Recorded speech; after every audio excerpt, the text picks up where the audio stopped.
Hello and welcome to the 2021 version of the Breeders' Cup Monster Podcast. We start off with our show covering Friday. We will also tack on the first two races of Saturday. There's helpful time cues if you go to the blog post or the show description. If you do want to hop around or not listen all at once, we won't blame you. There's a lot of content here. Really proud of the team we have put together. You saw them there in the description. I won't list them for you all here at the beginning, but suffice it to say, really happy with the way this turned out. Really happy to be working with friends and partners of Breeders' Cup. Been a joy to work with this year. Also have a little association with our old friends at the place with the letters. Yes, Daily Racing Form are back. Be talking to several of associated folks from there during the course of these two shows, and excited to be working with them. And of course, great Breeders' Cup info over there at drf.com as well. Hey, let's get on with the show. It is Breeders' Cup pre-entry day. All of our brains are jello. I also had a match in one of my trivia leagues this afternoon. Oh my goodness. Nice. How'd you do? Our team lost by 1, which was, it would have been nice to win. But given that we were demolished at halftime, it was nice to come back. And also, there's a thing in the league called Team of the Week, where basically it's just the list of people in each division that have the best score in each seat. And I made Team of the Week, despite the fact that this is a UK league and I'm not a Brit. That's so impressive, I'm playing with one hand tied behind my back. Yeah. They got some arcane trivia about British pop culture, but not easy. They asked me things I knew today. That's awesome. No, that's good. I'm as for your team, I'm picturing Zenyatta at Churchill. You just got going a little bit too late. One more jump, you get them. It's my team. I'm not a ringer. I'm just a player. If you're competing in a UK trivia league, isn't this like Inigo Montoya and Princess Bride? You're doing very well, and it turns out you're right-handed. You're just showing off at this point. We're such a weird team for this UK league. Only 4 people can play in a match, but we are a team of 7, 4 of whom can play at any time. And on our roster of 7, we have 1 Brit, 1 Canadian, and 5 Americans. Maybe we will use this. I'm gonna spin this into the intro and see if AJ, who you can actually see now if you're watching on YouTube, producer AJ, who I always talk about, can spin some gold out of this silliness. So the guest I'm about to introduce, obviously a trivia aficionado. We're going to get to that in a minute, but they are here today to talk about the Juvenile Turf Sprint. Nicolle's work from such places as Twin Spires, from their own website. We'll let you get a good plug in for that one as well. Calling charts at Equibase, and a fantastic follow over at Twitter at Rogue Clown. Nicolle Neulist, welcome to the show. Hi, how are you? Doing great. It's very fun to be talking to you. You're giving me energy. People won't know this watching, when it's all cut and edited all pretty by producer AJ, who we hopefully got to see at the top of the segment. But we're recording this at the end of a long day, and your energy is carrying me along very nicely.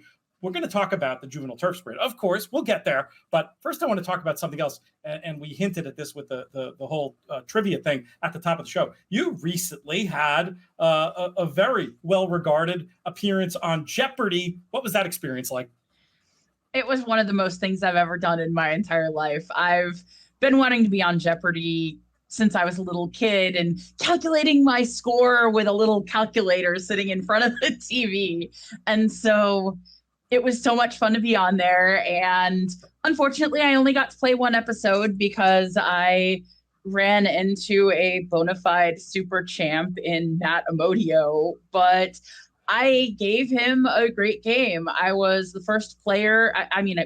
It was his 18th win, the one he got against me, but I was the first player to be ahead of him at the end of the first round. And with a little better luck, I still could have won. If it was a Final Jeopardy question that I had known and he did not, which there were 2 out of the 5 on my tape day that I would have had him on, but unfortunately it was one that he knew and I didn't. But it was also a lot of fun because I was about halfway through his run, and for the rest of the run, there was that $1 trailing at the end of his total. That $1 was the dollar he bet against me. So I love it.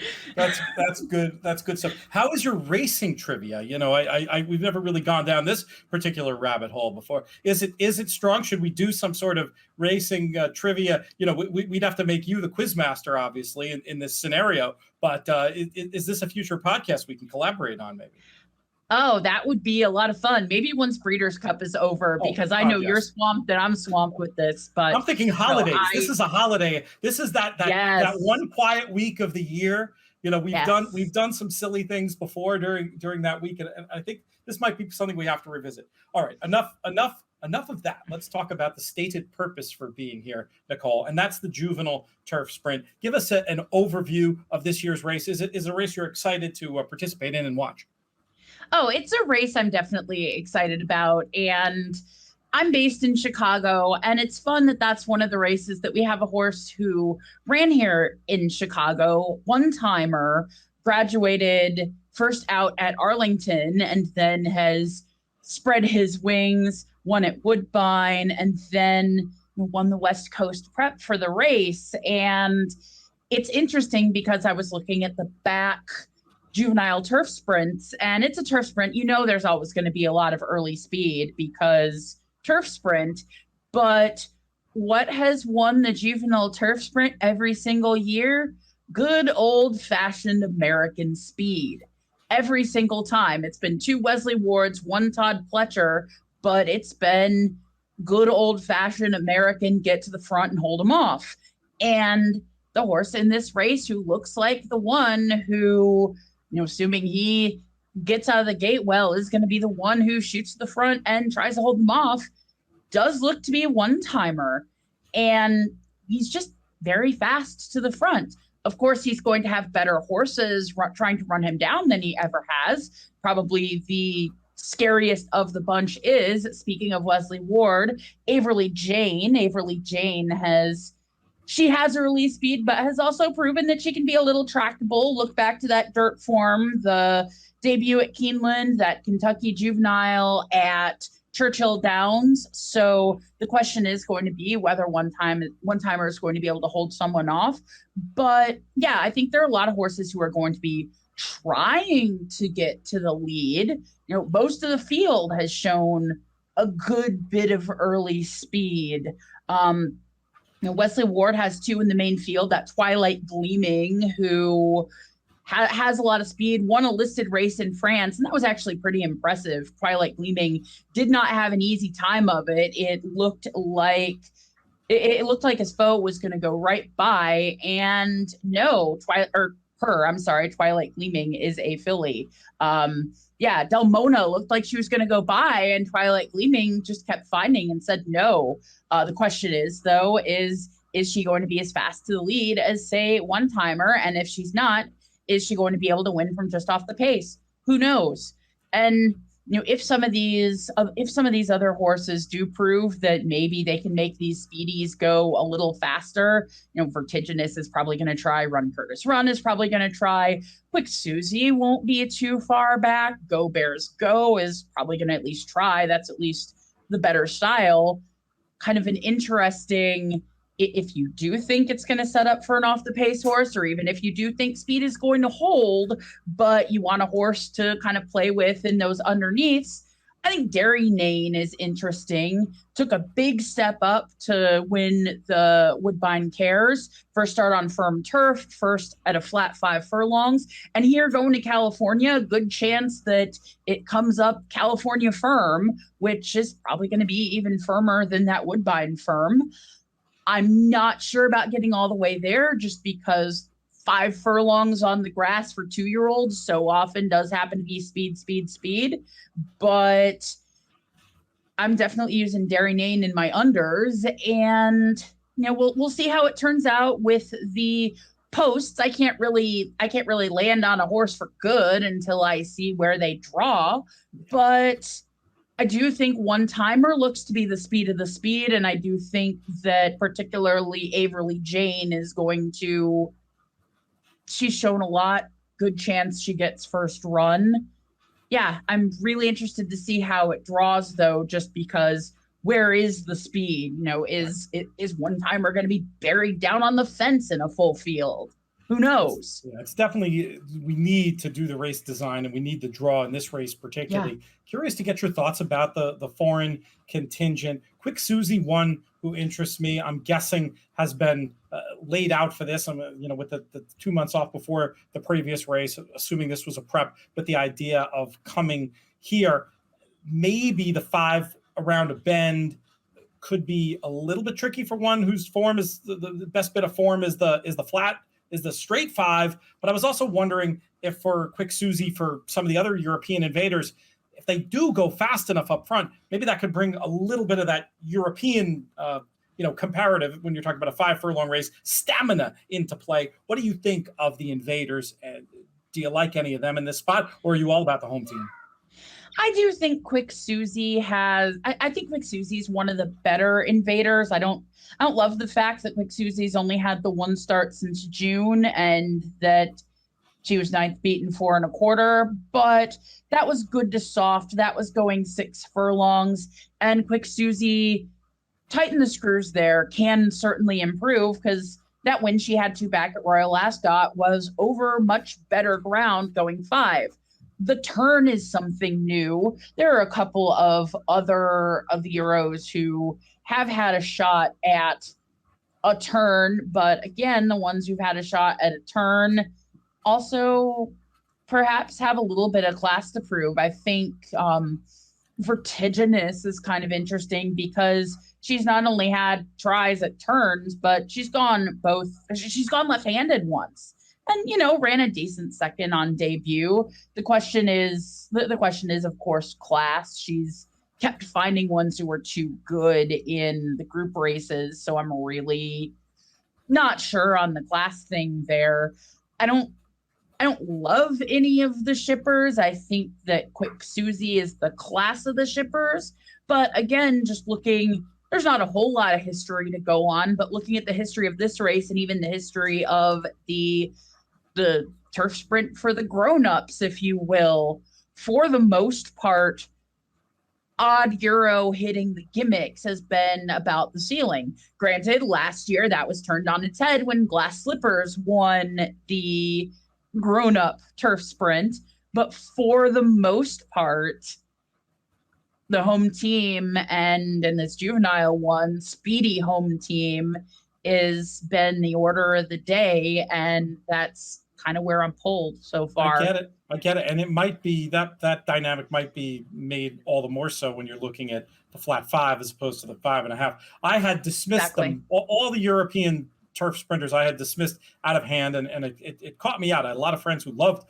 Glass Slippers. Naomi Tucker picked on the show. Sean Borman, our regular guest, loved Glass Slippers, and I was just like, I'll let the first Euro beat me. I'm just a little, I'm definitely a little bit more into Quick Susie. I just think it was by design. I think it was that the Ascot race was tough, and here's 2 months off, and I just thought she ran like a short horse the last day. I mean, it's not like she didn't fire it, and I think the paper's really dirty. Like 9th beaten 4.5 looks so bad. No, but when I watch that race, I just see a short horse who fired and with the screws tight should do a lot better. But I mean, I think your ideas make a lot of sense. And this is a completely different race. Quick Susie's going to get better ground. Quick Susie's cutting back to the 5. As long as she can handle the turn, I do think that if you're going to go for a Euro, Quick Susie is the Euro who makes the most sense. All right, well, good stuff.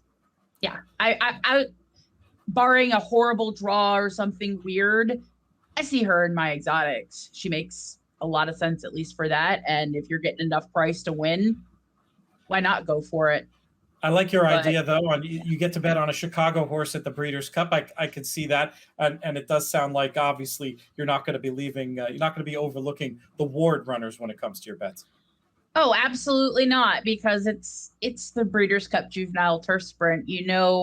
Ward comes hard for that. And what's funny is like Ravelli, he's been the leading trainer at Arlington year after year after year. He's had a couple horses at the Breeders' Cup over the last 5 or 6 years. And I mean, I've dismissed every single one of them out of hand, although they've run a little better than I've expected. Horses like the Tabulator, Cocked and Loaded.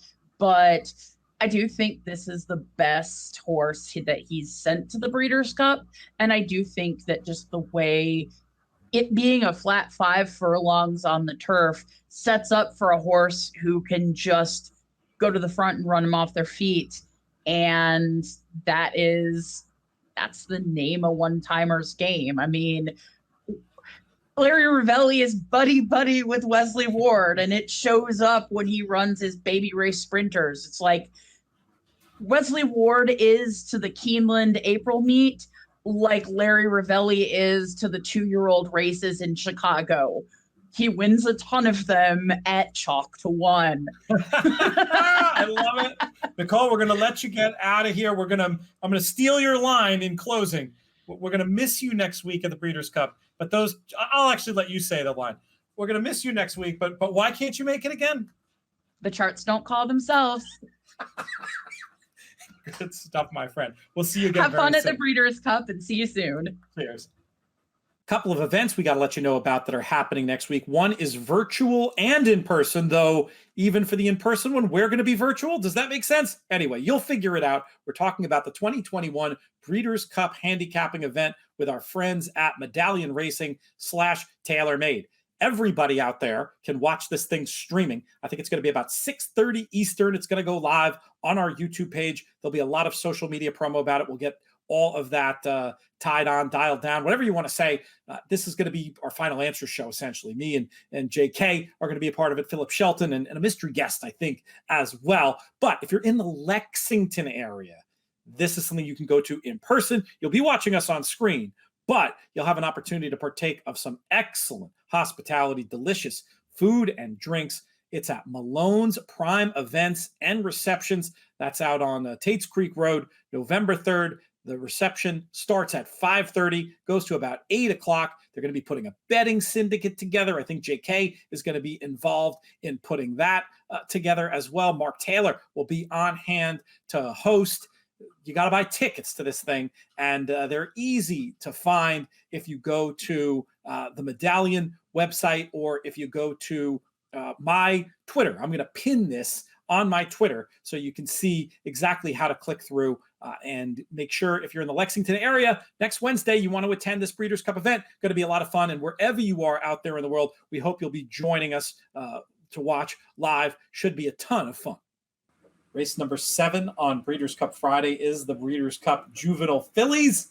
And to chat about it with me, I've got a friend who is a bloodstock agent, an owner, a partnership manager. Most importantly, he's a horse player. And that's why we want to get his perspective on this filly that he has been involved with for quite a while, who goes here with a very big chance. Hidden Connection. Jake Ballis, how are things?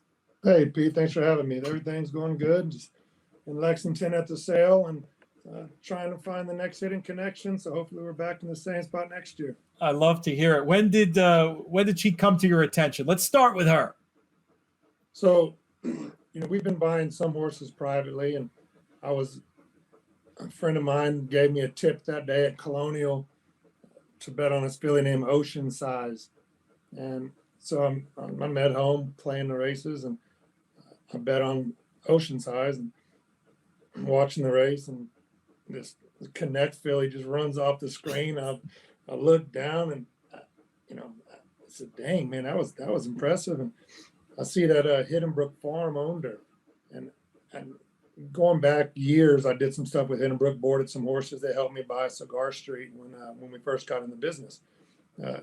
So I sent a guy over there named Brian Cross, and I sent him a text, and I said, hey, man, look, if this filly is for sale, please let me know. And they just crossed the wire.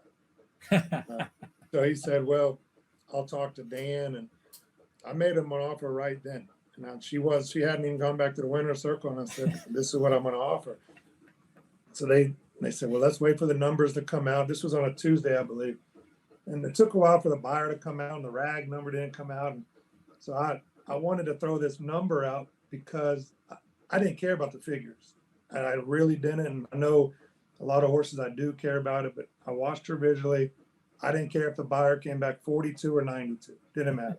So they said, well, wait to the numbers. And I said, oh, no, I mean, it's going to give all these other people time to catch up, put offers in and wait for the numbers. And so the numbers came out, and they were very fast. Dan Hall called me and said that was a very fair offer you made before everything came out. So if you can get to this number, and we were very close from the start. And I was the first person that made a call, so I got lucky, and they were nice enough to let us buy in. So we bought 40%. The horse stayed with Brett, and I was just tickled. I said, man, I didn't have to go look at her. I mean, we had our vet go look at her on videos, but I didn't. She ran so well. I said, I think she has a chance to be special. And in fact, I sent an email to all my partners, and in my email, I said, look, we got a deal done, this number, and the plan's going to be to run in a Breeders' Cup when you're in, and then we're going to go to the Breeders' Cup. And, it doesn't work out 90% of the time. It doesn't work out how you plan it. And sure enough, we ran her back. She won, and now here we are. And, 9 days away to the biggest race of our career. Very exciting. Well, the Pocahontas was impressive. This was another nice figure done in stylish fashion. Mailloux Gutierrez in the irons. Is he going to be back aboard this filly for the juvenile fillies? And what went into that decision? Obviously, talented young rider, but not a guy who's had a ton of Breeders' Cup mounts, that's for sure. There wasn't he rode her first out. When he won on the Pocahontas, there wasn't a conversation to take him off. He knows her. He rode her perfect 2 times. And you're going to take off somebody that's done nothing wrong for someone that's never been on her. And look, she's not going to win or lose because of Mailloux. If you take Mailloux off and you go put a big name rider on, and I think it's horrible karma. And I don't disagree. I'm a big believer in karma, and I'll tell you what, the kid can really ride. He went through his struggles in New York, so he left. I don't know the details why he left, any of that, but he hired Jose Santos Jr. Jose's done a very good job. He went down to Texas, where I'm from, and he revived his career down there. And the kid's got a lot of confidence. There's a line, some people say arrogance and confidence, and he walks on it. He's very confident in what he does, and I'll tell you what, I'm 100% behind him, and I couldn't be happy for him. This race could make his career, in all fairness. Fantastic. Well, people are going to accuse me of a host fail, Jake, because we're 5 minutes into a chat about the Breeders' Cup Juvenile Fillies, and I haven't said the words Echo Zulu yet. How scared are you to run against this beast? Yeah, I mean, she's obviously a clear-cut favorite. She should be every bit of 4 to 5 even money, whatever they make her. She's going to be under even money. She's done nothing wrong. She's by a gun runner who is doing things that nobody in the business has ever seen before. She has speed. She can finish. The only negative I can say is she hasn't gone 2 turns. And is that a negative? I don't know. A 1-turn mile is pretty demanding. Some people will say it's a more demanding race than 2 turns. Scared is not the right word. I mean, you go in a Breeders' Cup, you're going to hook very good horses. Angel Cordero used to tell me you never duck one horse. So no matter if this was an allowance or a grade 1 like it is, we're not scared of any horse, in all fairness. And I think the way we run, we don't need a lead. We can sit off. We have a very good finish. She's going to be very tough to catch. I think she's going to be on the lead. I hope not by herself. We're not going to go with her.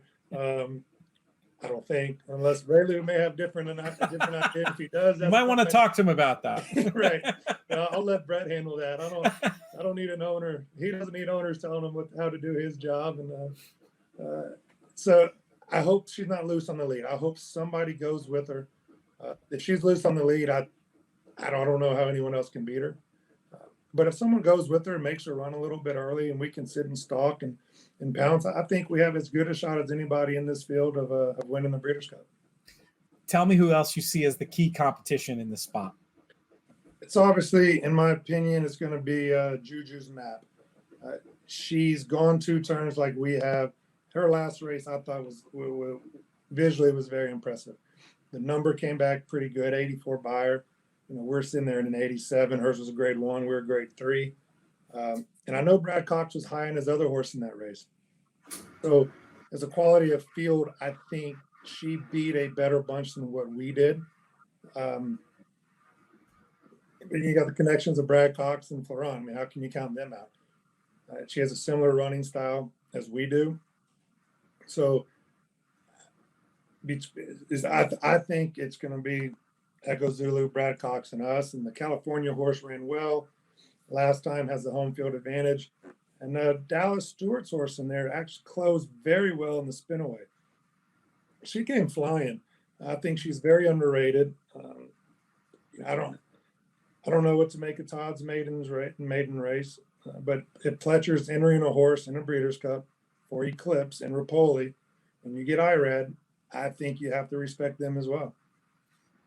Contention runs deep, it sounds like, as far as you're concerned, in this Breeders' Cup Juvenile Fillies. But I would imagine that Hidden Connection right on top will be all over your betting action. Do you typically bet your runners, or do you feel like you have enough on when you've got one in a race like I this? don't. I will not bet them just to bet them. If I feel like we have a good shot, yes, I will single in everything. And then I will have, for instance, just on this race, the part of me thinks it's bad luck to bet against your own horse.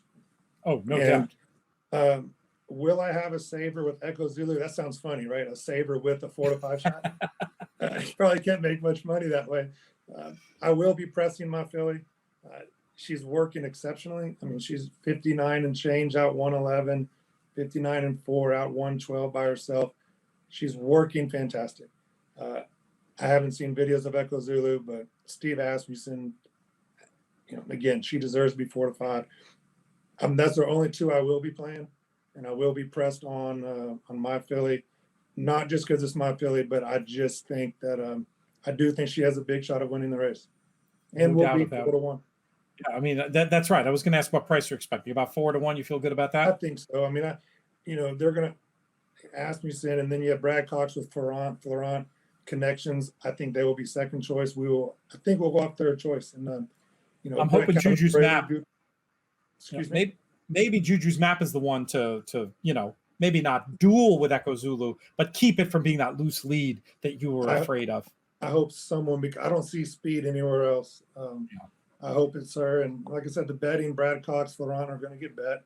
And then you have Brett Calhoun and Raylu Gutierrez with little smaller connections. So hopefully we can get a bigger price.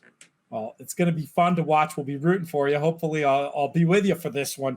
When do you get out to California? When does the filly get out to California? She's shipping Monday via FedEx. With the whole plane situation is not ideal for a lot of people, not just us. Everyone's in the same boat. I mean, we would have liked to get there a little earlier. You had to go to Santa Anita if you got there earlier. We didn't want to go to Santa Anita, then go to Del Mar. So we get out there first. We leave from Indianapolis straight into Del Mar or San Diego, then van straight to Del Mar on Monday. So she'll get to the track Tuesday, Wednesday, Thursday, and then we race Friday. Can't wait to see her in the flesh. Can't wait to see you, my friend. This is one of the races personally we are at the In the Money Media family are particularly looking forward to, Breeders' Cup weekend. Jake Ballis, thank you so much for your time today. Thank you. And thank you for all your support. I appreciate it. Next up on the show, very happy to have from the Beyer Speed Figure team, from TV, including NBC. And the Breeders' Cup, will be seeing him in just a few days' time at this point. Randy Moss, welcome back to the In the Money airwaves. How are things? Hey, Pete.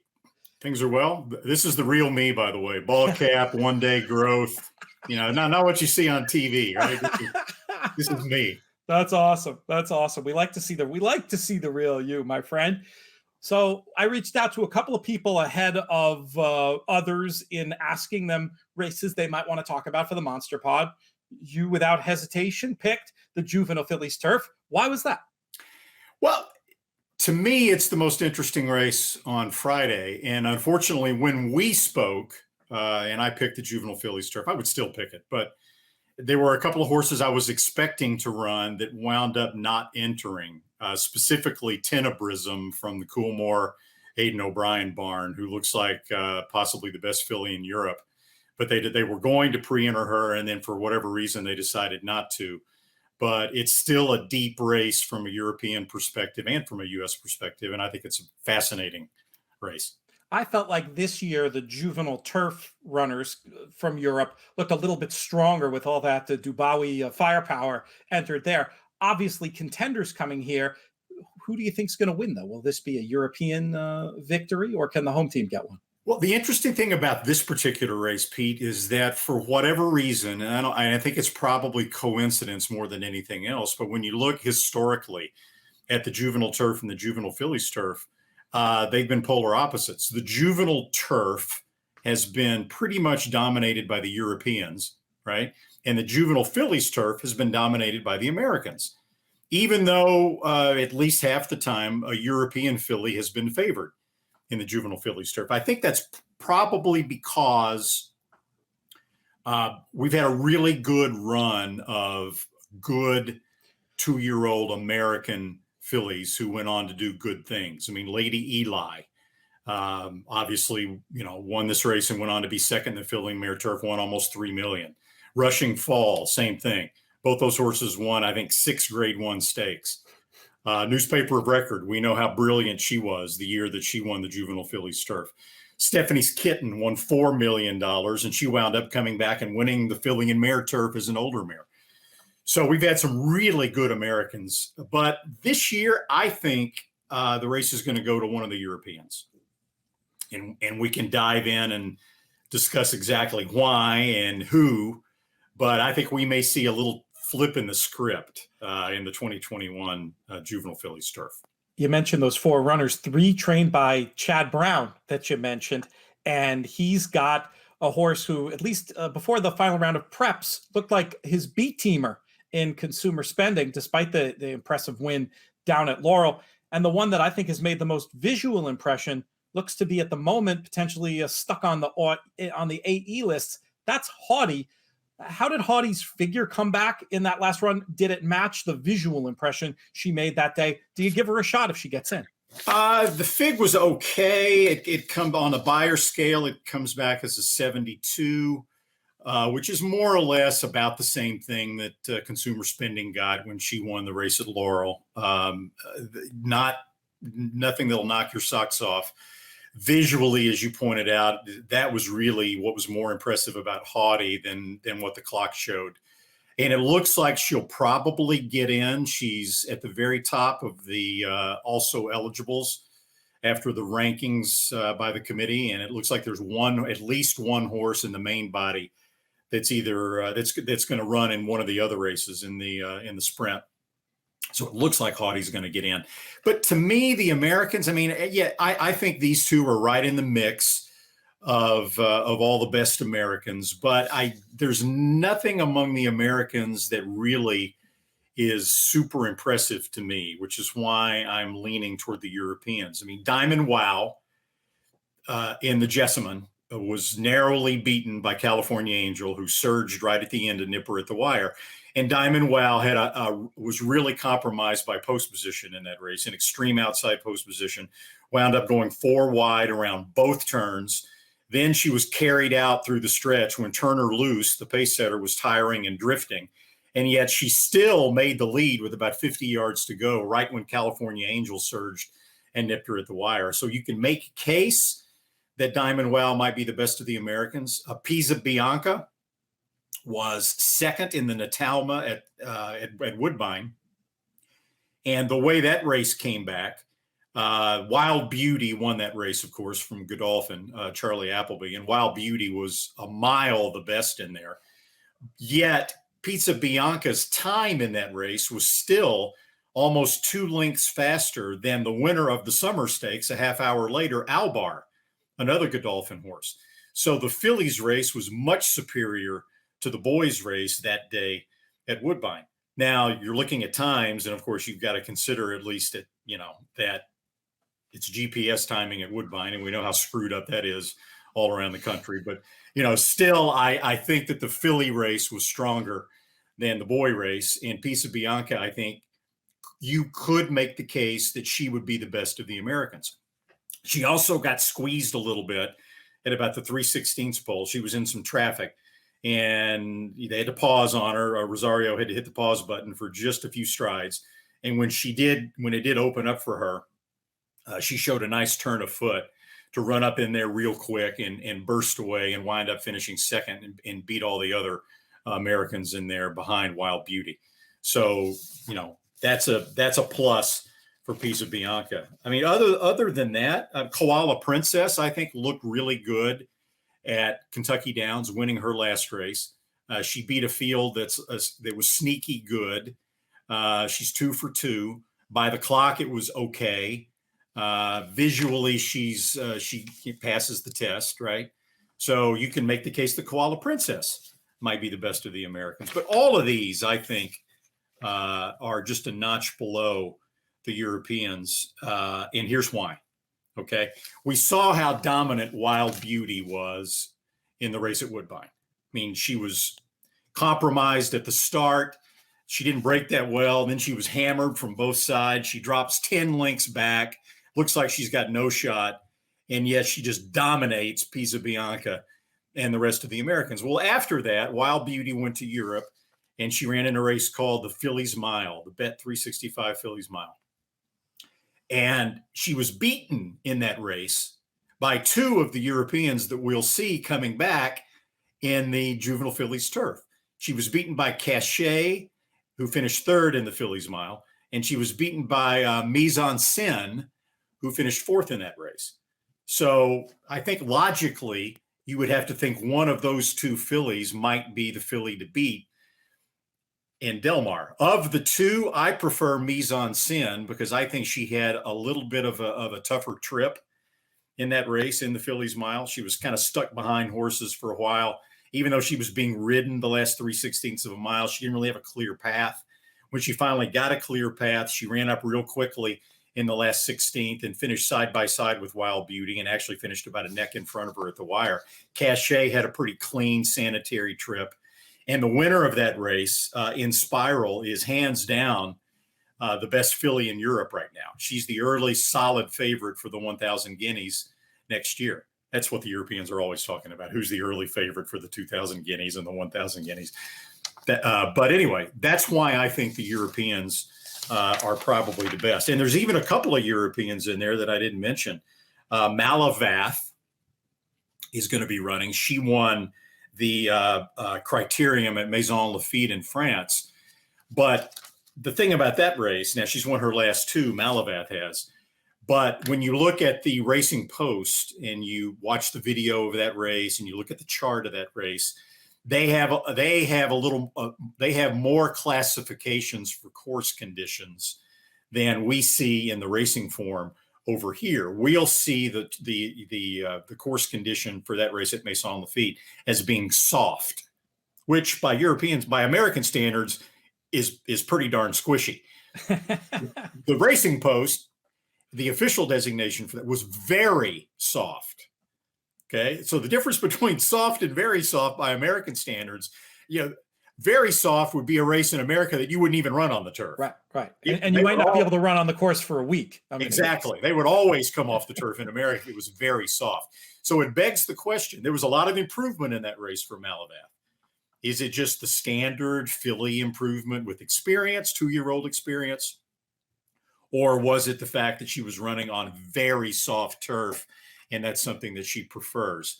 I think you would have to guess, in my opinion, that the course condition had a lot to do with her improvement. And now, of course, she's going to get firm turf at Del Mar. So that's the biggest question to me about Mailloux. Zane Claudette's another European running. She comes off a 10th place finish in her last race on good to firm. You don't have the course condition excuse for her. They came up with some sort of esoteric excuse. She was on the wrong side of the straightaway, and she got the other horses got the jump on her. You got to really use your imagination to believe some of that excuse. So her earlier races are okay, but it's hard to back her coming off a 10th place finish in her last race. So that's, in a nutshell, that's why I think the Europeans look better than the Americans on paper this particular year, which again is a departure from what we've seen in the past. And just hearing you talk it through, it does sound like there's at this stage, not going to hold your feet to the fire here or anything, but a bit of a strong preference for Mise en Scène over the others, given the trips last time out. What kind of price do you think we might see? Mise en Scène is not one of these sort of, sexy Europeans that everybody's talking about, that's getting a lot of publicity coming over here. I think you might get a 5-1 price, 9-2, 5-1 on Mise en Scène. I think Cachet will probably be about the same. I think a lot of people will look at the PPs and see that Cachet finished ahead of Mise en Scène last time out, and maybe make Cachet a bit of a shorter price. I'm not sure exactly, honestly, who's going to be the favorite in here. To me, that's really tough when you look at this. I mean, Turner Loose is Brad Cox, and she's coming off a good race behind Diamond Wow and California Angel, and she was 4-5 in that race. But she had a really soft pace-setting trip, and she was getting tired and drifting out. And the fig of that race comes back slow, and she didn't have a straw in her path. So it's hard to think that Turner Loose is going to be the favorite. Diamond Wow's probably going to get some support. The favorite in here might wind up being 4-1. Yeah, I was thinking the exact same thing. 4-1 the field in a spot like this, and I could see if especially if Haughty gets in, I could see a little bit of a knee-jerk market reaction, at least on the USA Tote, pushing those runners down where they should be based on their speed figures. And our bettors are going to have a bit of a Chad Brown bias, right? And for good reason. I mean, everything Chad Brown runs on the grass is lights out, and he's got the two in there that are both coming off impressive wins. That have each won their last two. Haughty's 2 for 2, and Consumer Spinning's had a couple of nice wins in a row. So that those two horses are going to get a lot of backing at the tote from the Americans. Randy, thank you so much for your contributions. Looking forward to seeing you out there. I'm sure it's going to be another great Breeders' Cup. You know what's a cool way to support In the Money Media? Buy some of our merch. You can check it out, done in partnership with our friends at oldsmokeclothing.com, including this Degenerate Horse Player t-shirt that I'm wearing right now. InTheMoneyPodcast.com/oldsmoke will get you the link with the stuff that we have on there, the one-time shirt, the chalk-eating weasel, JK's favorite. I love the DG Horse Player. Our best seller is I'm Alive in the Pick 5. And then we've got the Badge of Honor t-shirts where you can show your support for the Thoroughbred Retirement Foundation. They come with a donation to TRF baked right in, and people will know you've scored out and wanted to give back. So that's kind of a cool thing as well. Should have more stuff coming soon. Also over at Old Smoke, there's the JK collection. You can go to oldsmokeclothing.com/JK to check that stuff out. Lots of good stuff. Love the Old Smoke merch, and we think you will too.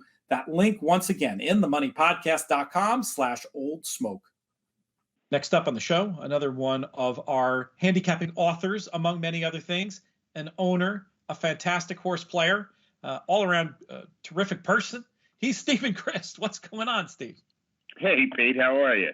I'm doing very well. Such a pleasure to get to talk to you about this year's Breeders' Cup. And I'll start off with a very general Breeders' Cup question for you. How many Breeders' Cups have you been to in person? I went to, I think, the first 30, and then I stopped going. I made a little vow that I wasn't going to attend in person until they brought the thing back to New York. It's ridiculous. It's been 16 years since we had a Breeders' Cup in New York. I mean, come on. That's just ridiculous. It is frustrating, and it doesn't sound like the way it's been described to me, and you probably have some insight on this, is that it's a mutual thing, that New York, for some reason, doesn't want to deal with it, and that they don't particularly want to deal with New York for, still scarred from the weather in Monmouth in 2007 or whatever. Do you buy that? Well, I mean, it's true. It's not like NYRA's been applying to hold it every year, and they've been turned down.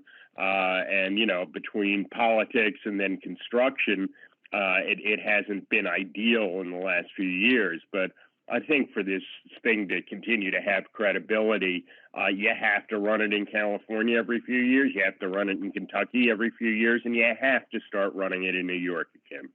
Well, I'd be very, very excited to see that for a whole host of reasons. And, when you look at the original idea and you go back to the John Gaines quotes about the Breeders' Cup, that idea of the rotating and bringing it to different places, ignoring the New York fan base for however it's happened. I'm not passing judgment here, but however it's happened, it does a disservice to the New York horse players, who obviously are some of the best in the country, as I'm sure you'll attest.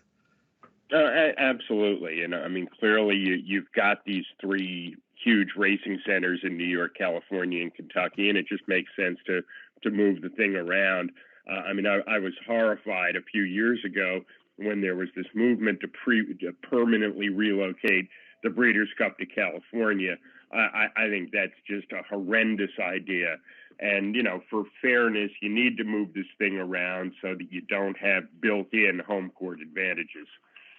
And it's antithetical to the very genesis of the project. I mean, those words, and I think if you find those early Gaines quotes about it, moving around, it's like baked into what the event is supposed to be. So I could not agree more. Let's talk about this Breeders' Cup Juvenile. Is it a race you have a strong opinion in? Well, I have a strong opinion that there's a big gap in talent between the top contenders and a lot of the field. I don't know what some of these horses are doing in the race. But, unlike a race like usually, say, the mile or the turf sprint every year, where you do your work and you're like, oh, God, I'm left with 9 horses. I've got to start shaving some off. I don't think you need to go terribly deep in this year's Juvenile. Where does it start with you? Is it with the favorite, Jack Christopher? Yeah, it absolutely starts with Jack Christopher because his Champagne, while there are issues with the actual time and the speed figure for the race, by anyone's estimation, it was a spectacular performance. The race was mistimed, so the buyer figure crew had to change their original figure and actually move the race up 10 points.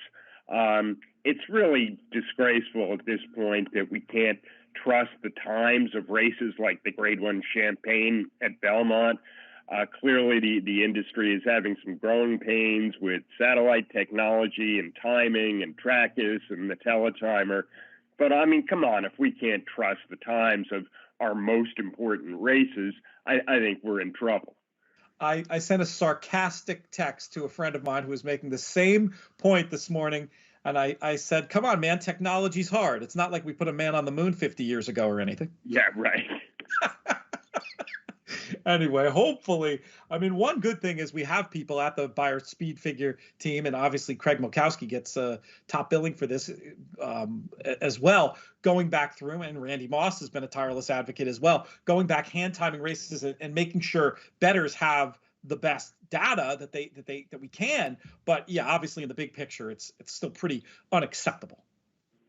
Yeah, I mean, the good thing about it, if you're a fan of the Champagne and the horses coming out of it, is that, even if you knocked it down to the original time that was posted, it would still be a tremendous performance by both Jack Christopher and Command Performance, the runner-up. And the subsequent work that's been done on the race does nothing but elevate it even further. But to me, those two horses and Corniche, the winner of the American Pharaoh, those are the three to really focus on. There are a couple of other horses you can maybe talk yourself into as marginal contenders.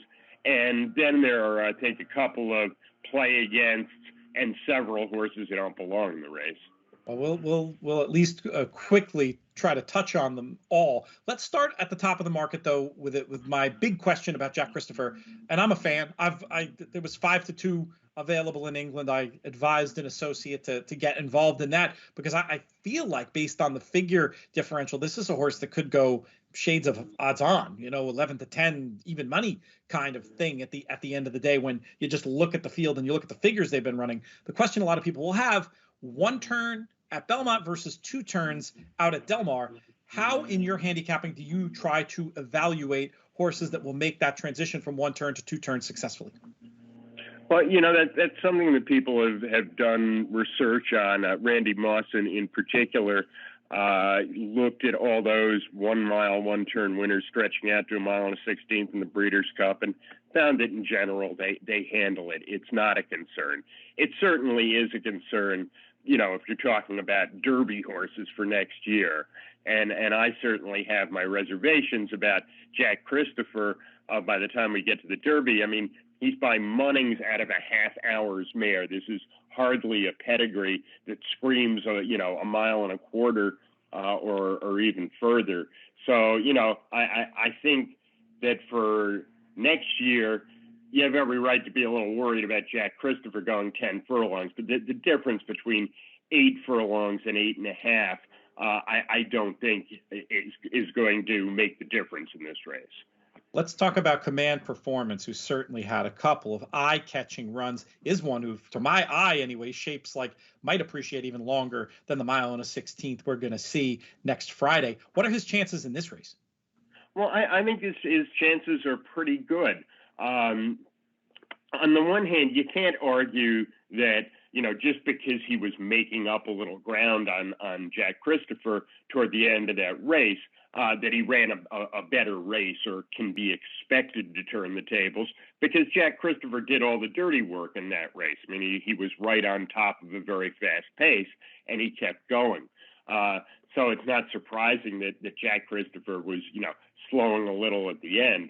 But, there's a very good argument to be made that Command Performance is no worse than the second best horse in this race, even though he's technically a maiden. In your pick and bets, how from this far out do you see weighting those two? Pretty evenly, with depending on what kind of bet it is, you would want to weight it more heavily toward Jack Christopher because he's going to be half the price, maybe even only a third of the price.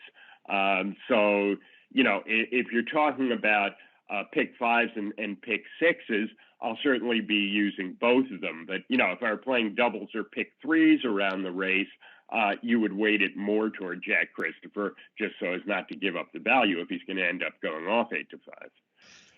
Where does Corniche fit in for you? He's the third one you mentioned as a top tier contender. Depending on which past performances you look at, he's either coming into this in sitting on a race, looking at Timeform US, having him basically pair up the first race, giving him extra credit for how much faster he ran early in the Faro than in the maiden race.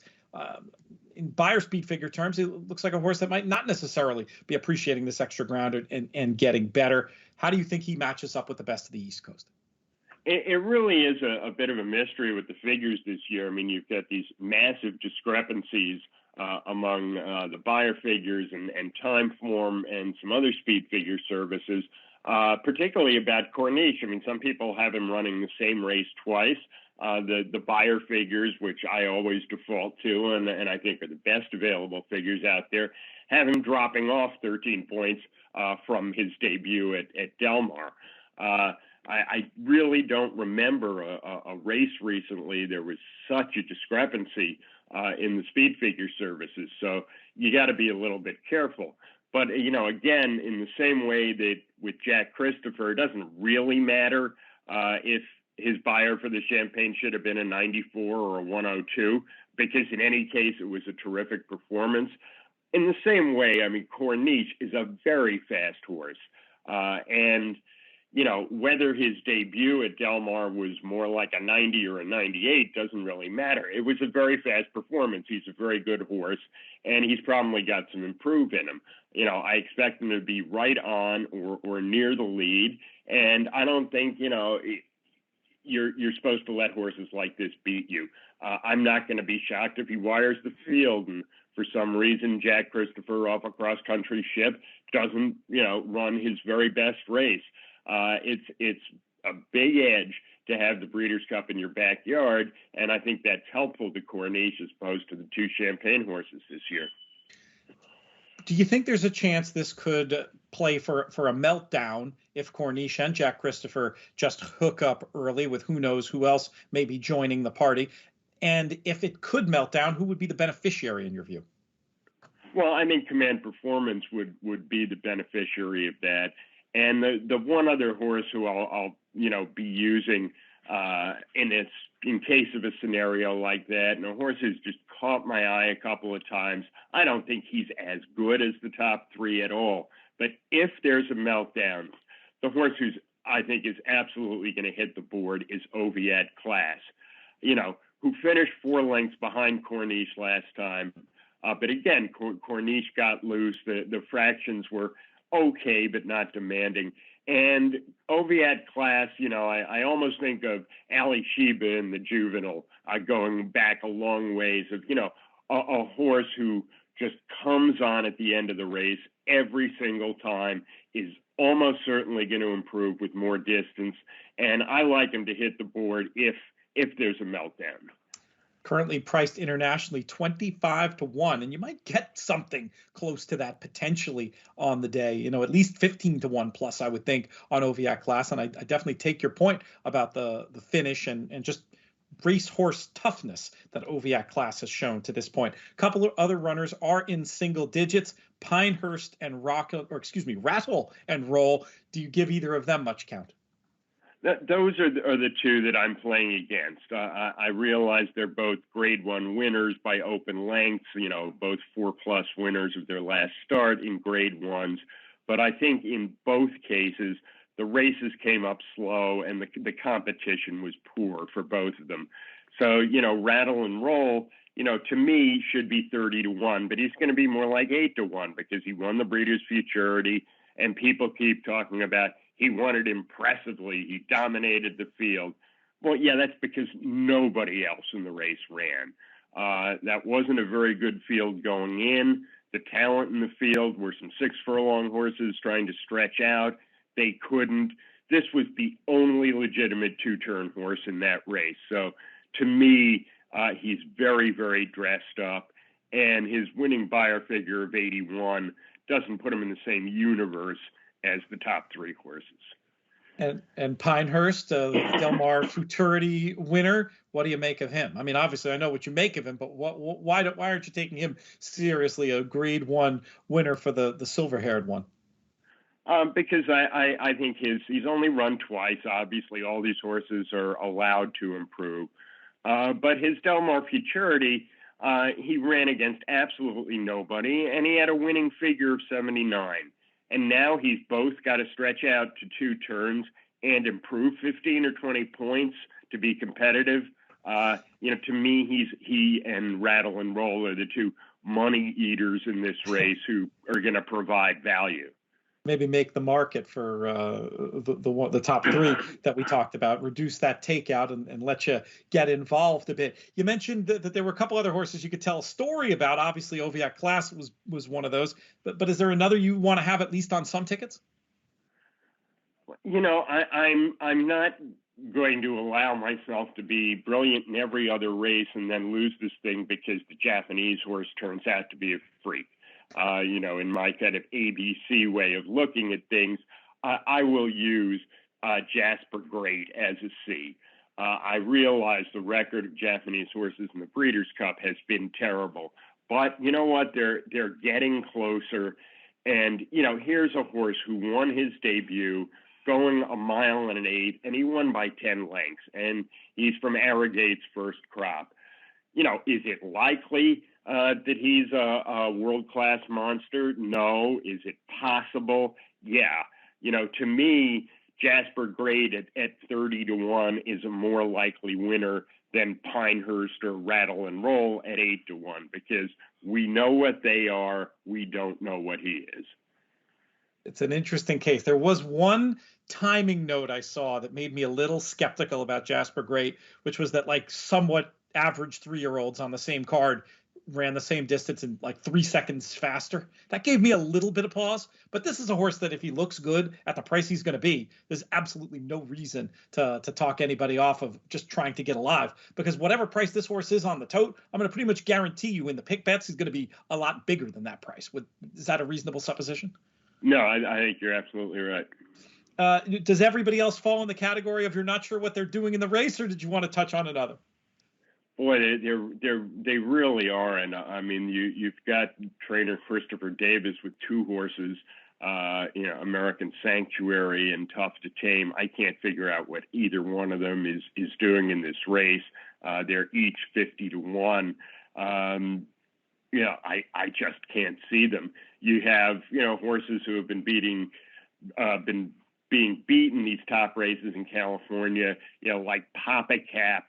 Again, I just think he's, 15 points on the buyer scale too slow to be competitive in here. The horses coming from the sampling, Double Thunder and American Sanctuary, I don't want. I certainly don't want anyone who finished behind Rattle and Roll in the Breeders' Futurity. So, there are years when everyone in the juveniles 8 or 10 points apart, and you have to start getting very subtle with trips. I don't think that's the case when you've got, 3.5 horses in the stratosphere and everyone else far behind. I guess the only other horse I'd give a chance to, although I'll probably decide not to use him, is Bob Baffert's third horse, Barossa. His maiden victory came up a decent figure. The problem is he beat a horse named Durante by half a length. They all came home slow. I don't think he's of the quality, but he did earn a solid 87 figure, breaking his maiden in his third start. Great stuff, Steve. Great to hear this rundown, and hope to speak to you again very soon about any topic regarding to racing. We can even we'll find some more things. I'll poke you a little more and get you some things we can do a proper rant next time. Absolutely. I'm always happy to be cranky. Steve, Chris, thank you so much for your time today. Thank you, Pete. The 2021 Breeders' Cup Monster Pods are brought to you in part by In the Money Plus. We have a lot of great information as part of Plus this year. Contributions from JK, Nick Tamaro, Matt Vagvolgi, Frank Scattoni going to be joining the team as well for this. We're talking about things like tickets, betting strategies, extra analysis. It's going to be something you don't want to miss. Oh, European information too. We're going to have Sean Borman along with Rob Dove, one of the top 10 pro punters in the UK today. To sign up for it, inthemoneypodcast.com/plus, $15 for a month. There'll be some extra podcast content as well coming up in the span of your 30 days with the Plus membership. If you sign up now, you'll want to check that out as well, including some stuff for the closing weekend at Keeneland. But anyway, sign up. People sign up and they stay. So based on the 97% rate of that, I think I'm going to just confidently say you're going to like it. $150 for the year, $15 for the month. inthemoneypodcast.com/plus. That's inthemoneypodcast.com/plus. Next up on the show, I never like to pick favorites among my guests. I like them all equally, but I'll say this definitively. This is the most patient guest we've had on the show, as I did just have to listen to about 10 minutes of me wrangling the world famous Muggsy, the handicapping Labrador, to get her to go out with her dog walker today. She was enjoying the show so much she didn't want to leave the basement. Anyway, this man is a real broadcasting talent. Thrilled to have him back as part of the Breeders' Cup team as an international correspondent. And it's going to be great to see him out there in just a few days' time. Rishi Persad, how are things? Oh, I'm so excited to be on your show for a start, Peter, and also extremely excited about being back at the Breeders' Cup for the first time since Santa Anita in 2003. It's been a long, long drought, but I'm glad it's going to be over. Fingers crossed. I mean, still got to get out there, still got to get through the COVID hoops. But hopefully once I'm through those, then I look forward to meeting you in person. It's looking good, that's for sure. And that story that I'm going to have AJ leave in, the little story of your little tactical error that has seen you take this little gap from the Breeders' Cup. But it's certainly great to have you back as well. You're here today to talk about the Juvenile Turf, a race that sometimes seems to swing the domestic way, sometimes goes to the European chippers. How do you see it playing out this year? Yeah, you're right. It has been a good race for the Europeans. 14 running so far, 8 have gone the way of Europe, but 6 to the domestic horses. I think this year there's a very, very strong European team. Dubawi Legend, the horse that finished second in the Dewhurst Stakes behind who I think is the best 2-year-old colt in Europe in Native Trail. I thought that was excellent form, and he beat the rest of the horses convincingly. But against him are 2 horses trained by the man who trained Native Trail, his conqueror in the Dewhurst Stakes, in Albaha and Modern Games with Charlie Appleby. Those 2 horses, obviously, you've seen Albaha when he went to Canada. Modern Games has been a horse that I have felt for quite a while now has been tailor-made for this race. And so because of that, he, at this early stage, is my pick. I'm happy to go into more detail, obviously, to tell you why. Yes. But he's a lot of what he does in a race, I think, will suit the mile turf race at Del Mar. I mean, you know much more about how races are run at Del Mar than I do. But having watched how the Breeders' Cup in 2017 unfolded, and how, in particular, the races on the turf over a mile unfolded, you didn't want to be too far off the pace. You wanted to be close enough. You want to be handy enough to take a position, but without using up too much juice in the early part of the race, but being close enough when you turn for home that you didn't have that much ground to make up. You remember Massar, who raced for Charlie Appleby in the same race in 2017. He got too far back, turned into the straight, had too much ground, made up a lot of ground, ran a really good race, but just had too much to do. He obviously was a pretty good horse, as the subsequent season proved. But I think Modern Games has a lot of the qualities that you need for specifically this race. How is he getting away from there? Does he break with alacrity typically? He's sharp out of the gates by European standards. I know that doesn't exactly mean that he's sharp by US standards, but certainly by American standards, he is sharp. He made all the running when he won last time out, and he was away quickly, and he was easily into his stride when he won the Somerville Tattersall Stakes at Newmarket last time out. And he was tractable as well. He wasn't too keen, he wasn't rank, and the way he moved through the early part of the race meant that he saved plenty. And when the horse who eventually finished second came to challenge him with about 2 furlongs to go, he quickened up and went away from a horse called Trident. Now, Trident was actually second to a horse called Perfect Power, who won one of the best editions of the Prix Morny, one of the best 2-year-old races for sprinters, 6 furlongs. And then he went on, of course, to win the Cheveley Park Stakes. Sorry, the Middle Park Stakes at Newmarket recently, Perfect Power. So he is an outstanding horse, and Trident pushed him really close. So in my opinion, that is really strong form that Modern Games has produced, and he's getting better with every run as well. I thought when he won his penultimate start that he'd be the ideal horse for Charlie Appleby to aim at the Verton Futurity, which was run just recently in the UK and won by Luxembourg of Aidan O'Brien's. But actually, Charlie pinpointed this race for him for quite a while. So I'm pleased to see him lining up, and he'll be carrying what little pounds or US dollars I bring with me to the States. 7-2, the current price on offer. Do you think that's fair? What do you think it'll be on the day? I think it's fair. I wouldn't be surprised if it gets a little bit bigger, because on a strict reading of the form, Dubawi Legend provides arguably a higher rating than Modern Games. Yes, officially he would be a higher rated horse than Modern Games based on his run in the Dewhurst, second in the race that normally defines the champion 2-year-old for Britain. And when he was second in Edit Trail, he beat the rest of the horses comfortably. He beat a horse called Bayside Boy, who had won the Champagne Stakes previously and actually ran a really creditable race in the Verton Futurity next time. So his form is really strong. He put in one slightly disappointing run, and even so, it wasn't that bad a run when he was third in the ACAM. And his trainer felt the entire race was a disaster. So you put a line through that, then you've got a really exciting debut, followed by second in a Group 1. Then you've got a really talented horse. So the concern for me, and I'm sure you know about it as much as I do, is European horses without experience on turns. And obviously, as you already alluded to, the little speed from the gates, which sometimes leaves them a little bit stranded. But I think Modern Games has got pace. He's got speed from the gates. He settles well. He's got a turn of foot, and his form is strong. I think he's a rock-solid contender.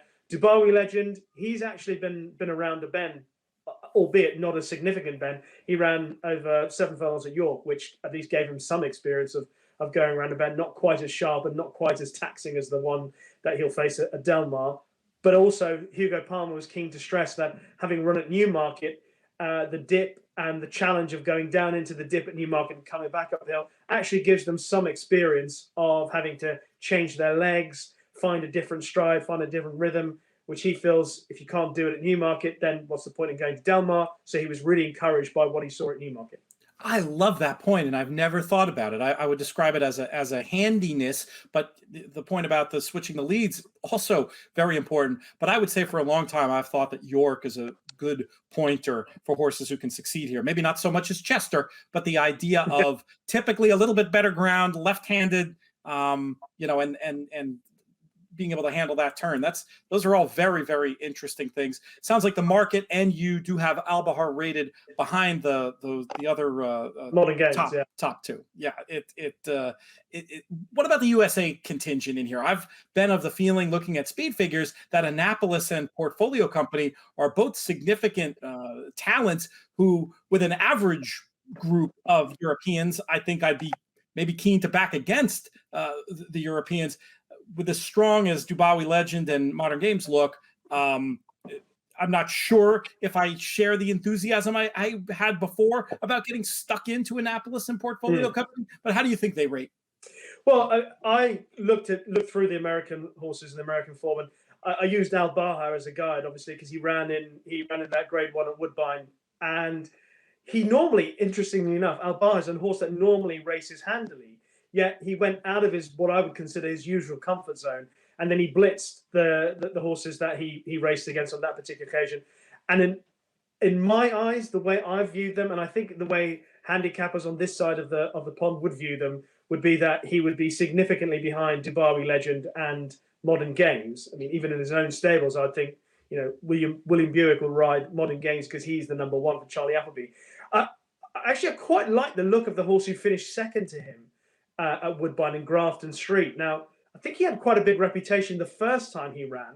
He didn't quite deliver the goods that day, but he stepped up significantly on that when he was second to Al Baha. And then I think he came out and he won subsequently. So the way he looked in that run behind Al Baha looked to me as if he was just beginning to understand what was required of him. And then he went forward from that run. So I think he's improving. He's got a really strong pedigree, as I'm sure you well know. And I thought he might be an interesting player if I was looking away. The other horse that I think would be something to take a closer look at would be Kenny McPeak's horse, Tis the Bomb. Again, I like to see a youngster progressing at this time of the year. That's what I like about Modern Games. The fact that he's getting better with every run. His form is actually getting stronger. And I like the way Tis the Bomb is going. And he looks like he's growing up. I know he won back in July by a country mile. He won. But obviously he's going up in the grades and he still looks like he's getting better. So he was the other one that I would consider.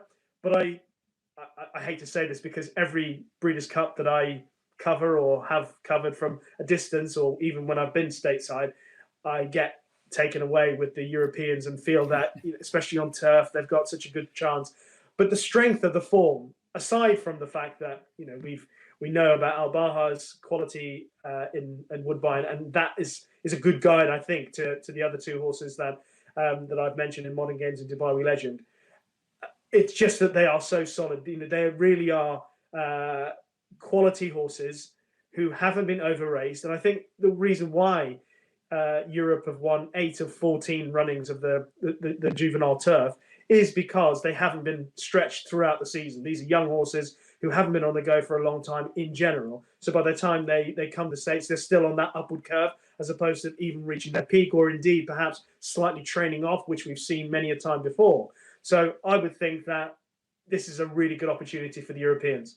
It's an above average group, that's for sure. And it feels like those are the right the right ones to focus around. You mentioned that Grafton Street pedigree. Yeah. Warfront, Galileo Cross. There's some blood there, I'd say.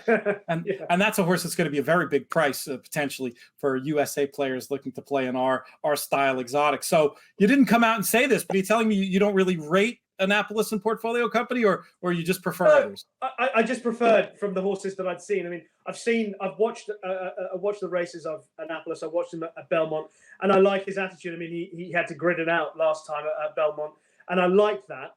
But just overall, I feel that the quality that the European horses have means that I think they're gonna win. They're gonna dominate the race. At least Modern Games and Dubai Legend are.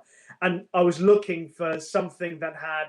Yeah, obviously, if I'm going to step outside the shorter priced runners of Dubai Legend and Modern Games, I'm looking for a little bit of a flyer, a little bit of a play. I know Grafton Street, with the pedigree, with the fact that he looks like he's improving, and it also looks like he's becoming tougher mentally as much as anything else.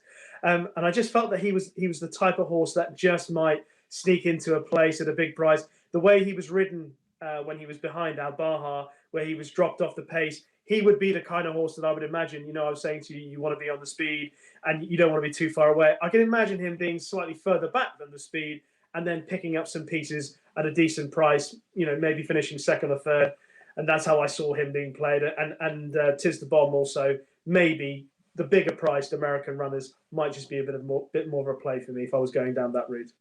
You're going to be involved in the morning telecast, presumably focusing on the shippers, but you'll be part of TVG, and then of course on the broadcast Friday and Saturday. What else should people be looking for from you? I mean, one thing would be to follow you on Twitter, which is just at Rishi Persad 1. I'll have that in the link for the show. But anything else you want people to be able to find next week?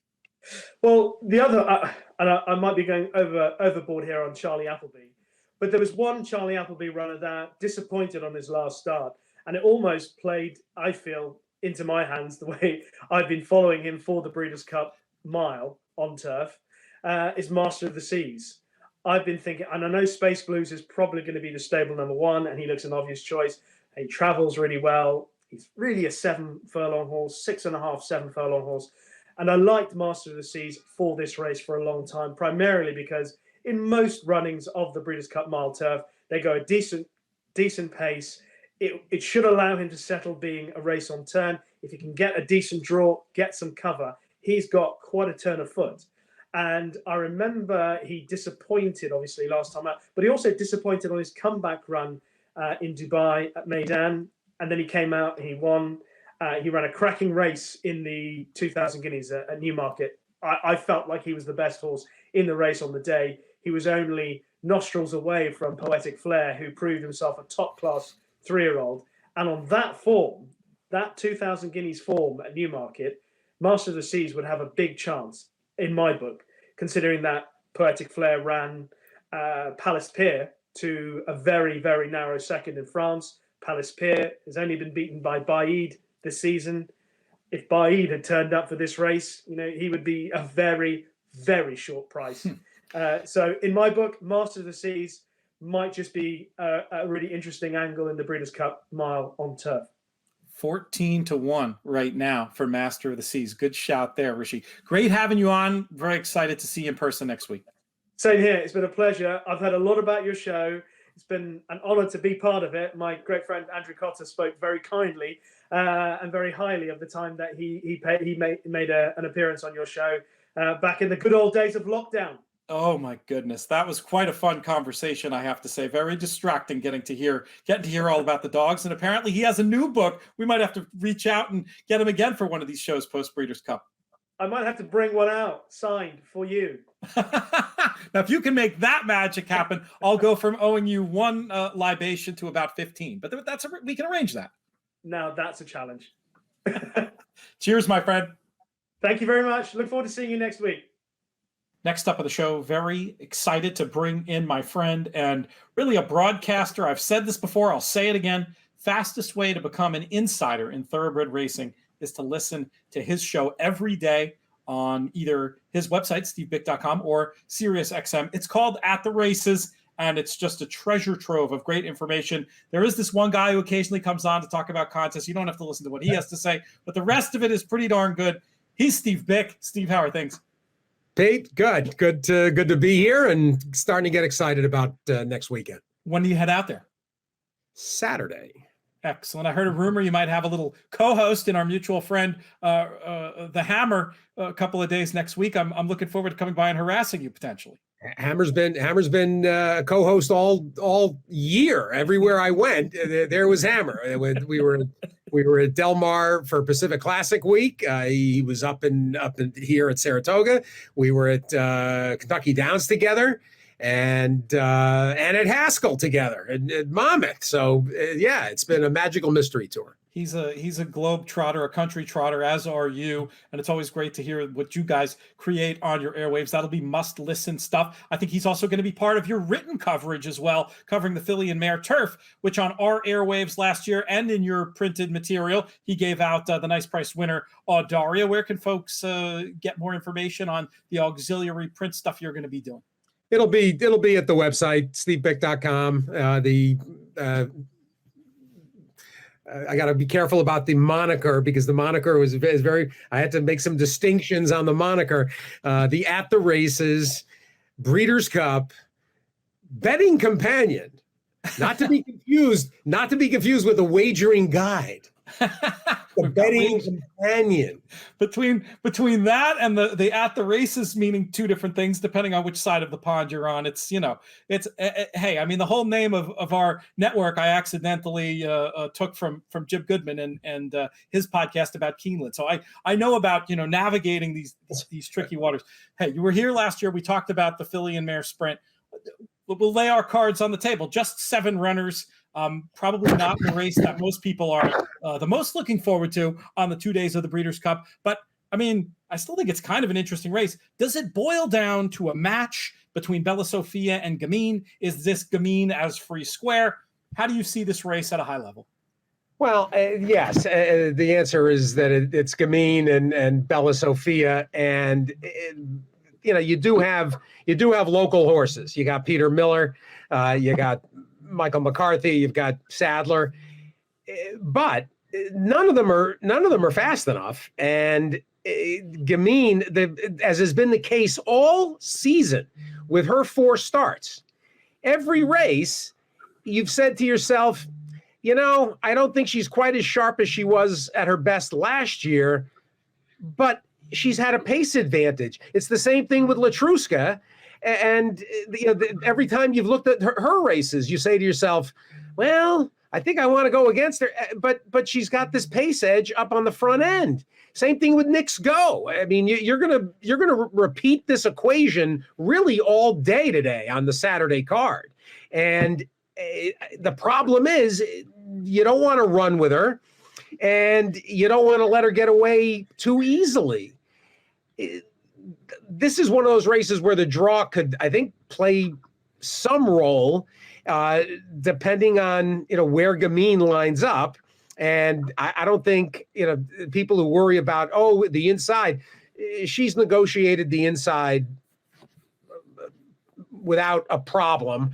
That doesn't bother me. It's a question of who's going to be on the outside of her. And if Bella Sofia can set up shop outside of her, she could absolutely ghost her and apply a pressure when Saez chooses to.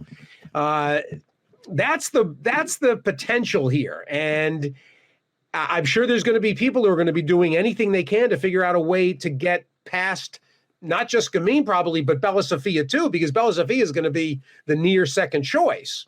So like fans of Estilo Talentoso, they may be hoping that there's a chance Gamine and Bella Sofia hook up and really dog each other, and then somebody comes and picks up the pieces. But honestly, aren't you manufacturing at that point? You're manufacturing a scenario that is less than probable. I mean, Gamine is the overwhelmingly likely winner. Bella Sofia, the one with a real, I think, legitimate chance. She's within the area code on figs. After that, I think you're kind of grasping at straws. You talked about the importance of the draw. If I were in Bella Sofia's camp, I would want to be drawn outside of Gamine. Would you agree with that? Oh, of course. Yeah, of course. If drawn inside, I would be tempted to put some of my money, at least a little bit, on one meltdown scenario. I mean, it's entirely possible Saez could just let Gamine go, flop outside, and get that same trip. But at least there's a world in which you could see them hammer and tongs, and then maybe Estilo Talentoso comes into the picture. Maybe 10% of my money, I was thinking. Well, the other scenario in that possibility is if Bella Sofia is drawn inside, you go take the lead and basically force Johnny and Gamine to make a decision. Do they want to grapple for the lead, or can they basically go abreast of each other? Where as long as they've got an opening in front of them, Gamine, I imagine, would be comfortable. You go back to last year's race where you wondered as she basically idled for the first half of the race and then took off and drew away. She hasn't had to do that this year. She's basically taken control of races, and that's a Baffert, that's Bafferdism. If you've got speed, use it. Bella Sofia, I think she surprised people frankly, in the test. And I mean, I loved her that day in the test. And if she runs that same kind of race, I think she can possibly win. And I don't necessarily expect to use her, 50-50 in the multis with Gamine. And I suppose Gamine, is the A and potential single for everybody universally. She's going to be the shortest price of the Breeders' Cup. Bella Sophia, though, I think is a square B, and I'm going to use her that way. In terms of the races this is connected to, this will kick off Saturday as race number 4, Breeders' Cup Turf Sprint next, BC Dirt Mile after it. Do you have any early thought on if this is a race you might use as a hinge in the pick 5, or any clever thoughts on how to start off picks from race number 4 on the Saturday? I know I'm asking you this a long way out, but it's that kind of race. We've got to come up with things to chat about because the form is so straightforward. Any early wagering thoughts? The turf sprint, I think a lot of people, myself included, are going to find alternates to Golden Pal at a short price. But at a glance, I'm not sure who that might be. So Wesley Ward is coming at this, also with Kamari and Arrest Me Red. I kind of was hoping that Beer Can Man, who was sadly victimized in the race at Philadelphia by that Hollywood talent, who at some point is going to end up getting disqualified. It would have been nice if Beer Can Man had gotten into this field, because he ran just a whale of a race. Thing is, you got to look at that turf sprint. You got to look at horses that are forwardly placed, because at Del Mar, summer or fall, it's not easy to rally going that 5/8. So I don't have a real feel right yet for what's going to happen in the turf sprint.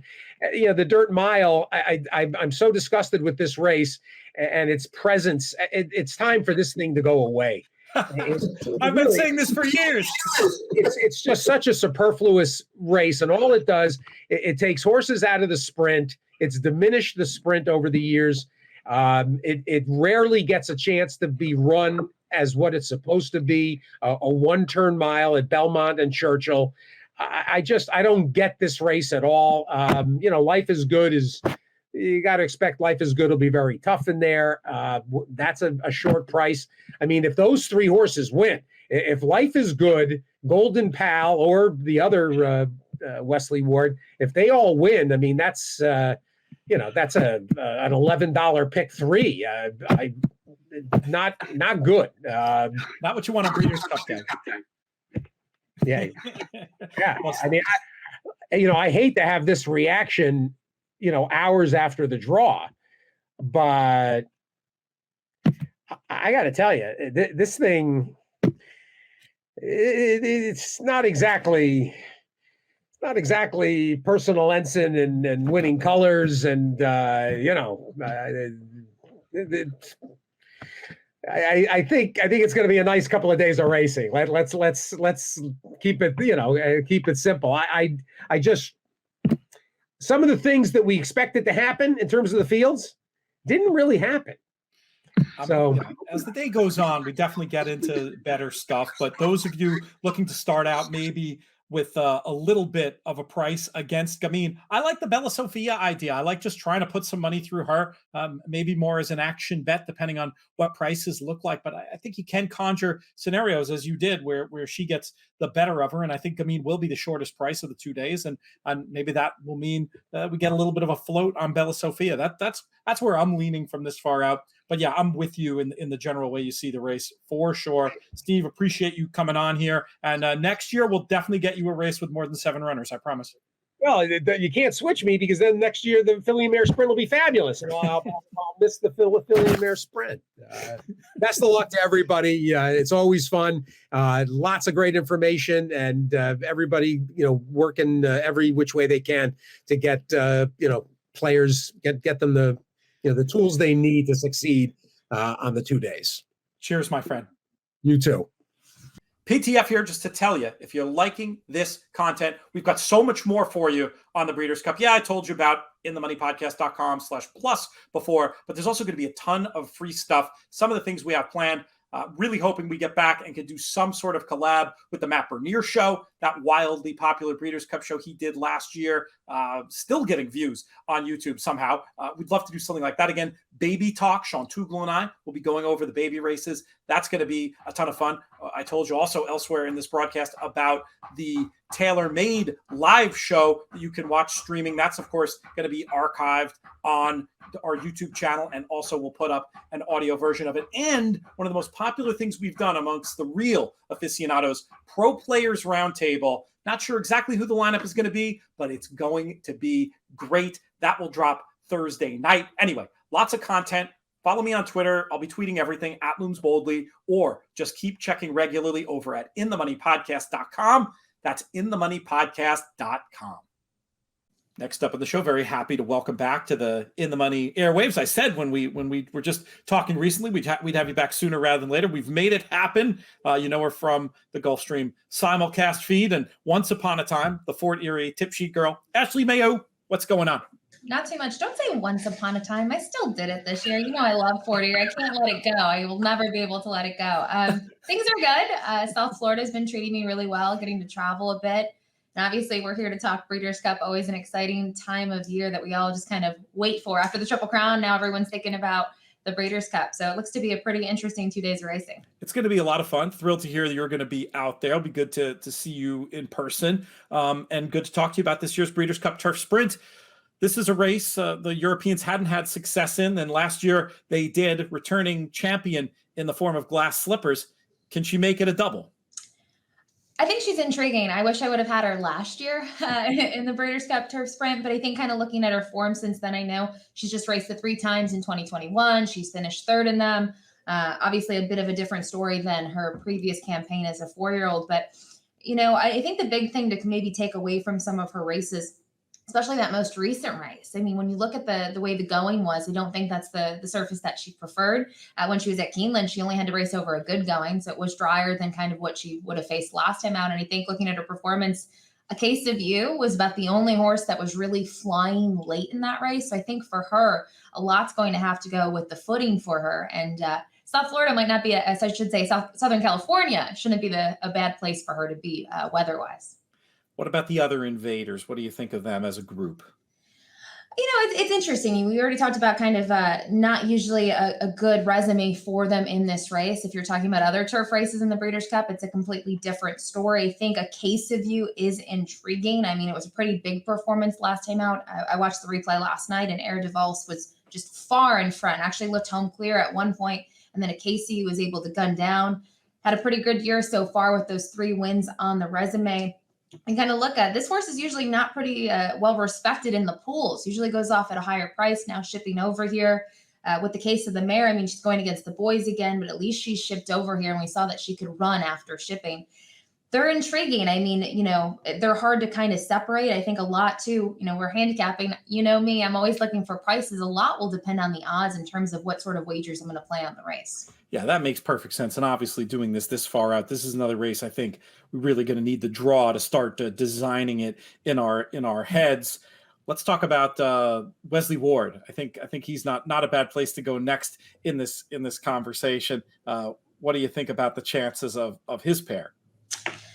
To me, out of the 2, I mean, Golden Pal obviously is the one to probably talk about. 2 wins from the 3 starts. His only bad performance this year is when they shipped him. Obviously, he's going to have to kind of step up, I think. I know his races, he's pretty quick, and his races are good. But you know me, I like those Beyer speed figures. They're not a standouts compared to some others in this field that are coming off some triple digits or high 90s in their most recent starts. Kind of thinking about the morning line, I know a lot of eyes are going to be on him. To me, the price may be too short on him to really, endorse him. And I know last year when we talked about other races, when we talked about the Juvenile Turf Sprint, the same kind of discussion. Do you use him? Do you not? It's the same story. It's just a year later in a different race. It's going to be interesting. I'm leaning on trying to get clever and beat him, assuming that his fame will, potentially override his chance as somebody like you who looks at the world through the lens of speed figures. who of the local horses are you interested in? I think I'm interested in two horses in general. I'm out of the horses based stateside. Gear Jockey is a horse that you kind of have to admire in a lot of ways. And you look at his progression in the races that he's gone in prior to the springtime. He was going longer on the grass. He found success. But I think since the cutback, when they sent him to Saratoga, and then especially last time out at Kentucky Downs, the grade 3 turf sprint, no joke, a really stacked field for a grade 3. Obviously, the purse money is a big draw for the connections to go there, but it was a huge performance. He had a 105 Beyer speed figure. Prior to that, though, you might look at his performance at Saratoga. I still liked that performance. He seems to be that tactical horse that when he was at Kentucky Downs, he was closer to the pace. I do know that was going longer, that was going the 6 furlongs, but even prior to that, he was shuffled back in that race and still made a run. So I'm always looking for that sort of horse that's consistent and can kind of come from off of it or be close to the pace. So I think in this sort of field, to me, he's a tactical horse that if you're playing tickets, he's got to be somewhere in your tickets. I think that makes perfect sense. Where else is your eye drawn in this race? If I had to pick a kind of a cool story that I would get behind and a horse that I think is kind of impressive, especially this year and undefeated in 2021, I'm going to turn to Lieutenant Dan. Got to watch him race firsthand in the Eddie D. Exciting time, downhill turf at Santa Anita, up and running. Great performance from him. I mean, the big thing to note, too, is he had over a year off. We didn't see him from June of 2020 until July of this year. He came back as a 5-year-old. He's undefeated. Now he's a Calbred who prior to this year, he pretty much raced in a lot of state restricted races. Now they got him kind of in those open waters. He's doing well, wins the Eddie D, and they decide to supplement him. And we both know that's not a little bit of pocket change. It's a lot of money. So I look at him. I think he gets a trip that we know he can be on the lead, but I see him kind of sitting off the pace setter in here, just off of the pace. I think that's tactical going this distance. You can see he's already got 2 wins this year at the distance. I think he's sneaky in here. And I don't usually go with Calbreds. I'll be very blunt, especially in a race like this, but you got to love what the connections have done with him after a year layoff. I like the versatility Lieutenant Dan has shown. I don't think it's that easy to win at 6.5 and 5 turf sprinting. It's pretty different disciplines, but that course and distance success, the ability to stalk and pounce, I think you might have yourself a live long shot there in Lieutenant Dan. I misspoke before. I said the ward pair. There's 3 wards in here. I was thinking of Kamari, but he's also got Arrest Me Red, who looks like he's going to make the body of the field. Kamari to me is the one, you cherry pick her best bits of form. She's pretty good. Do you give her any shot? I honestly, she's the one horse when I go through the field. I mean, you look at her resume, she made over 750 in her 10 races. I would love to own her. I'll be, blatantly honest. But when you look at her past performances, 2019, you see those turf sprints. And then you go to 2020, you see one at Kentucky Downs. But just had those 2 starts under her belt. She hasn't raced in a while. It's a long layoff. And this year, they tried different things with her. They got her on the dirt at Oaklawn. Then they stretched her out to the 7/8 at Keeneland. I have absolutely no clue what to do with her because of that. Now they're going to switch her back. To me, when you look at such as Golden Pal in the turf forms right there recently, horses like that, and it's not just because it's Golden Pal, but that sort of recent form from Wesley, I prefer. Now, it's not saying he doesn't do well off that long layoff. He does. Anything 6 months or more, 25%. It's a huge sample size. And this is a lot of change for her. It's a surface change, a cutback, and they're shipping her off the long layoff.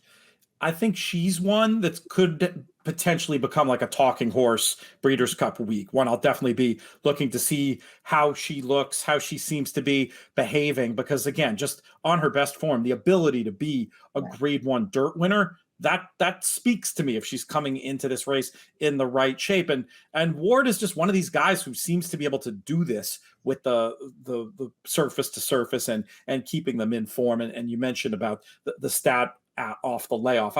It's a little interesting at double-digit odds right now overseas. I'll run you through how they're betting it overseas. Just let me know if there's anything that stands out in these prices. Golden Pal, 9-4. A Case of You, 8-1. Emirati Anna, 8-1. Gear Jockey, 9-1. Boy, that's a nice price. Glass Slippers, 9. Kamari, 10. Lieutenant Dan, 14. And then one I'll just throw out there at a much bigger price. And this is a horse I've just always kind of had a thing for more than I have a specific form or figure case to make. Caravel listed in the betting at 33-1. A bunch of other, obviously there's a bunch of other horses listed. I won't run through the whole field, but just hearing those odds, does anything stand out to you? No, I think the two the Euros that we talked about, they're pretty close in price. I might have thought there might have been a little more distinction between them because you could make a case for you, just knowing that in those last two performances, this one has finished directly in front of Glass Slippers. Again, it's so early, and you mentioned looking at the polls, a lot's going to change there. You brought up Caravel. You have a soft spot for Caravel. She's a filly too that she's just really impressive, and you see the connections. She started her career at Penn National sprinting on the grass, and she's just racked up wins since then. She's third in a Grade 1 up at Woodbine. She's a tough filly, and that, when you talk about a Grade 1 up at Woodbine, she also faced the boys. She'd have faced a pretty nice winner in there by the name of Silent Poet. It's crazy to see a horse like this, a PA bred, kind of on the rise, start from a track and kind of elevate her way up. You mentioned you're also a big fan of Elizabeth Merriman and that story with her, and now still owned by Elizabeth Merriman, also Bobby Flay, but in the barn of Graham Motion. I have a soft spot for the storylines, but she's one to root for as well. Yeah, and when you're dealing with horses, we're going to be big prices. A race like this, especially if I'm willing to take on Golden Pal, which I think I am, she'll end up on my tickets for a penny at least. But yeah, a lot of interesting possibilities. Gear Jockey 9-1. That seems too big, right? I mean, that Gear Jockey is going to be way less than that. I mean, I would think he'd be way less than that. Maybe you'll get him, depends on the Golden Pal factor here. But I mean, I'd be happy with 5 to 6 to 1 on him if I could get that when the gate's open. I think too, you mentioned the prices with there being a horse like Golden Pal where early money's on him, a lot of money is just going to be on him in general. When you're starting to structure your tickets, I'm always looking at trifectas and the prices. I think one thing about Breeders' Cup is almost true. I mean, if you're an exotics player, you're going to see massive payouts. I'm not saying necessarily in the turf sprint, but looking at the field, I think it's certainly possible. And I'm always hoping I get one of those signers, one of those big tickets. Oh, yeah. But there's certainly possibilities here. I mean, we've already talked about the storylines, horses trying different things, getting back on the turf, shipping over. I mean, that's what makes these races so interesting. We talk about the World Championships. You're getting the best of the best from around the world. That certainly means there's a lot of different ways to play the races and a lot of different ways to make a couple bucks. Great stuff, Ashley. Thank you so much for joining us today. Look forward to seeing you next week. Yeah, I think this is the last time we saw each other, I think was Breeders' Cup last year. So it'll be great. There you go. That's going to do it for this edition of the show. There's more Monster Podcast to come. Of course, you can find that and download and listen right after you're done with this if you haven't gotten enough of us. But for now, I want to thank today's guests, Nicolle Neulist, Jake Ballis, Randy Moss, Steve Crist, Rishi Persad, Steve Bick, and Ashley Mailloux. We'll thank our founding partners as well. They are the Thoroughbred Retirement Foundation. You hear about them all the time on this show. trfinc.org/players, the place to give to them. If you like our show, if you like what we do, support our partners. And there's a great way to support TRF by donating to all the fantastic work that they do. And you can even get one of these bottles of In the Money whiskey. There's not too many left, but there are a few.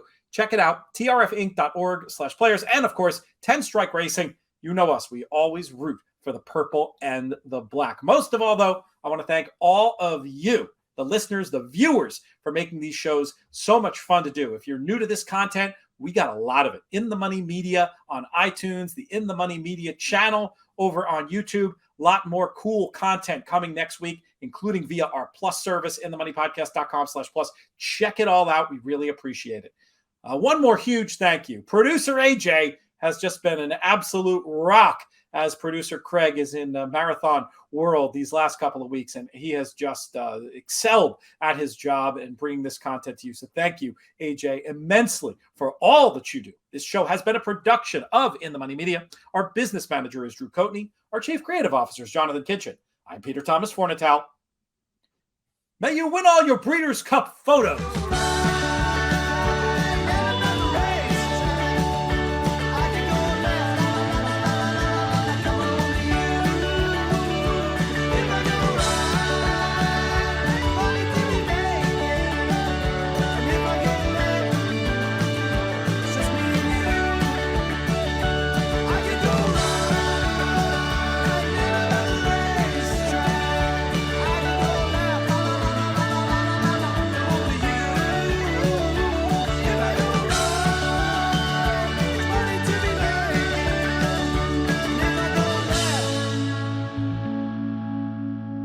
lost me.